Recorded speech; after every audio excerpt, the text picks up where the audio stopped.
ಪ್ರೀತಿಯಿಂದ ಬೆಳೆಸಿದ್ರು ಕೂಡ ಮಗನ ಜವಾಬ್ದಾರಿಗಳು ಜವಾಬ್ದಾರಿ ನಿಮಗೂ ಒಂದ್ ಮಗು ಆಗ್ಲಿ ಗೊತ್ತಾಗುತ್ತೆ ಏನು ಅಂತ. ಇನ್ನು ಮಕ್ಳು ಆಗಿ ಅವ್ರ ಒಂದ್ ಏಜಿಗೆ ಬಂದು ಹೇಳಿದ್ ಮತ್ ಕೇಳಲ್ಲ, ಅವ್ರು ಶುರು ಮಾಡ್ತಾರೆ ನಿಮ್ಗೆ. ಬಟ್ ನಿಮ್ಗೆ ಎಷ್ಟು ಕಷ್ಟ ಕೊಡ್ತಾರ ಆಗ ಈ ಕಡೆ ಮಕ್ಳನ್ನು ಬಿಡಕ್ಕಾಗಲ್ಲ, ಜಗತ್ತನ್ನು ಬಿಡಕ್ಕಾಗಲ್ಲ, ಎರಡನ್ನು ಫೇಸ್ ಮಾಡ್ಬೇಕು. ದೇವ್ರು ಸುಮ್ನೆ ಕೊಡಲ್ಲ ರೀ ಎಲ್ಲಾನು.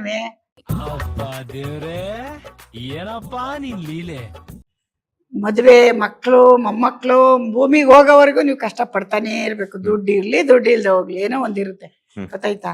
ಹಂಗಾಗಿ ಅದೆಲ್ಲ ನಾವು ಒಂಥರ ನಾರ್ಮಲ್ ಆಗಿ ತಗೊಂಡು ಈಗ ಅವ್ರು ಬಿಟ್ಬಿಡಿ, ಅವ್ರು ಆದ್ರೂ ಬೆಳೆದ್ರು, ಈಗ ನಾವೇನೋ ಮಾಡೋಣ ಬನ್ನಿ, ನೀವು ನಾವೆಲ್ಲ ಸೇರಿ ಏನೋ ಒಂದು ಮಾಡಿದೀವಿ.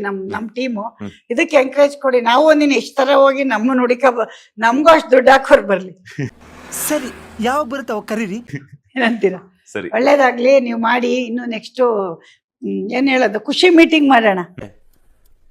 ಏನಿದು ಖುಷಿ ಮೀಟಿಂಗ್ ಸೇರ್ಕೊಳ್ಳೋಣ, ಸಕ್ಸಸ್ ಮೀಟ್ ಮಾಡೋಣ, ಅವಾಗೆಲ್ಲ ಪಾರ್ಟಿ ಮಾಡೋಣ, ಒಳ್ಳೆ ಸ್ವೀಟ್ ತಿನ್ನೋಣ, ಅವಾಗ ಒಳ್ಳೊಳ್ಳೆ ಡೈಲಾಗ್ ಹೇಳ್ತೀನಿ.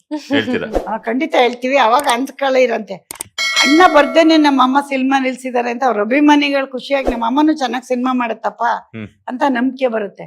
ಅಣ್ಣ ಇನ್ನು ಇನ್ನು ಇನ್ನು ಏನೋ ಬೇಕಣ್ಣ. ನಾನು ಥಿಯೇಟರ್ ಹತ್ರಕ್ಕೆ ಬರ್ತೀನಿ, ನೀವು ಬರ್ಬೇಕು. ನೀವೇ ಅಲ್ವಾ ನನ್ನ ಪ್ರಶ್ನೆ ಕೇಳಿರೋದು, ಬನ್ನಿ ನಮ್ಮ ಆಡಿಯನ್ಸ್ ಹತ್ರ ಬೈಸ್ತೀನಿ.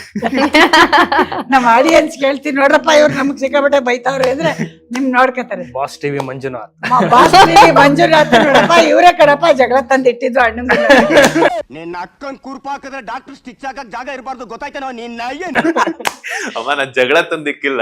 ಇಲ್ಲ, ನಾನು ಹಂಗೆ ನೀವ್ ಹೇಳ್ತಿರಲ್ಲ ಹಂಗೆ ನಾನು ಒಂಚೂರು ತಿರುಗ್ಬಿಟ್ಟು ಹೇಳ್ಬಿಡ್ತೀನಿ. ನೀವು ನೀಟಾಗಿ ಕೇಳಿದ್ರ ನೋಡಪ್ಪ, ನೀವ್ ಹಂಗೆ ಅಲ್ವಾ ಕೇಳೋದು, ಹಂಗಂದ್ಮೇಲೆ ನಿಮ್ಗೆ ಕೇಳ್ತಿರಲ್ಲ.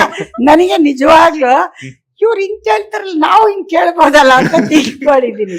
ಇದೇನ್ ಇವ್ರು ಈ ತರ ಇಲ್ಲ, ನಾವ್ ಹಿಂಗಂದಿದ್ದೇವ್ರು ಹಿಂಗ್ ಕೇಳ್ತಾವ್ರಿ ಅಂತ ನಿಜ ಕೋಪ ಬರುತ್ತೆ ನಂಗೆ. ಬಹುಶಃ ಇವತ್ ನಾನೇ ಬರ್ತೀನಿ ಅಂತ ಹೇಳಿದ್ರೆ ಇನ್ನೊಂದಷ್ಟು ಪ್ರಿಪೇರ್ ಆಗಿ ಬರ್ತೀನಿ. ಪ್ರಿಪೇರ್ ಆಗಲ್ಲ ನಾನು, ಡೈರೆಕ್ಟ್. ನೀವ್ ಇನ್ನೂ ಒಂದ್ ಗಂಟೆ ಕುತ್ಕೊಳ್ಳಿ, ನಾನು ಏನ್ ಕೇಳ್ಬೇಕು ಹೇಳ್ತೀನಿ. ಬಟ್ ನಿಮ್ ಮೇಲೆ ಏನಂದ್ರೆ, ನೀವು ಪಾಪ ಹೇಳಿದ್ರಿ ಅಮ್ಮ ನಂಗೆ ಒಂದು ಇಂಟರ್ವ್ಯೂ ಕೊಡಿ ಅಂತ, ಆ ಕಡೆ ಕರ್ದು ಕೇಳಿದ್ರಿ. ನಾನು ಸಪ್ರೇಟ್ ಆಗಿ ಒಂದು ಇಂಟರ್ವ್ಯೂ ಬೇಕು ಅಂತ, ಇದೆಲ್ಲ ಮಾಡೋಣ ಆಮೇಲೆ ಕೊಡ್ತೀನಿ ಅಂತ ಹೇಳಿಲ್ವಾ ನಾನು? ರಾಜ್ಕುಮಾರ್ ಸಮಾಧಿ ಹತ್ರ ಹೇಳಿದೆ, ಕೇಳಿಸ್ಕೊಂಡ್ರ? ಹೌದೌದು, ನೀವ್ ಹಿಂದೆನೆ ಬಂದ್ ಕೇಳಿದ್ರಿ. ಎಲ್ರು ಕೇಳೋದ್ ನಿಮ್ಮ ಹಕ್ಕು, ನಾವು ಕೊಡ್ತೀವಿ. ಬಟ್ ಸಿನಿಮಾನ ನೀವು ಈಗ್ಲೂ ಅಷ್ಟೇ ಹೆಡ್ಲೈನ್ ಅಲ್ಲಿ ಯಶ್ ಮದರ್ಗೆ ಅಂತ ಹಾಕಿದ್ರಿ, ನಿಮ್ channel cut. Who stopped you? ನಿಮ್ಮನ್ನ ತಡೆದಿರುವವರು ಯಾರು? Thank you so much.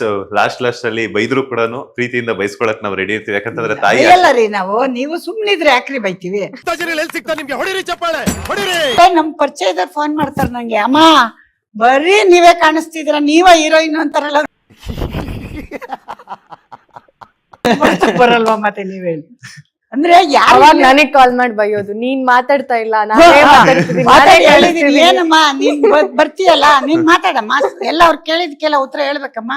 ನೀನ್ ಸುಮ್ನೆ ಕುತ್ಕೊಂಡ್ರೆ ನಾನ ಹೀರೋಯಿನ್ ಅಂತ ಕೇಳ್ತಾವ್ರಿ ಇಲ್ಲಿ ನನ್ ಸಿನಿಮಾ. ಅವ್ರು ಕೊನೆಗೆ ನಿಮ್ಮೇಲೆ ಹೇಳಿದ್ರು, ಮೀಡಿಯಾದವ್ರು ರೈಸ್ ಮಾಡಲ್ಲ ಸರ್ ನಮಗ್ ಪ್ರಶ್ನೆಗಳು. Why I don't understand. ನೀವು ರೈಸ್ ಮಾಡ್ಬೇಕು, ಯಾಕೆ ಅಂದ್ರೆ ಅವ್ರಿಗೆ ಮಾಡ್ರಿ, ಏನೇನಾರು ಕೇಳ್ರಿ, ಅವ್ರ ಮೇಲೆ ಎಷ್ಟಿಲ್ಲ, ಏನ್ ಬೇಕಾದ್ರೂ ಕೇಳ್ರಿ. ನೀವ್ ಲವ್ ಮಾಡ್ತಿದ್ದೀರಾ ನಿಮ್ಗೆಲ್ಲ ಕೇಳಿ, ಜನ ಖುಷಿ ಸಿಗುತ್ತೆ ಅಲ್ವಾ? ನನ್ಗೆ ಈ ಲಾಜಿಕ್ಕೇ ಗೊತ್ತಿರ್ಲಿಲ್ಲ. ಹೆಂಗ್ ನನ್ ಮಗ ಅಂದ್ಮೇಲೆ ಇವ್ಳು ಹೇಳ್ದಂಗೆ ಫಾಲೋ ಮಾಡ್ಬೇಕು. ಓಕೆ, ಈಗ ಅಮ್ಮ ಅವ್ರು ಹೇಳಿದಕ್ಕೆ ಒಂದ್ ಕ್ವಶನ್ ಕೇಳ್ತಾನೆ, ಎಸ್ ಸರ್ ಜೊತೆ ಯಾವಾಗ ಸ್ಕ್ರೀನ್ ಶೇರ್ ಮಾಡ್ತೀರಾ? ಓ, ಸ್ಕ್ರೀನ್ ಶೇರ್ ಎಲ್ಲ ತುಂಬಾ ದೊಡ್ಡ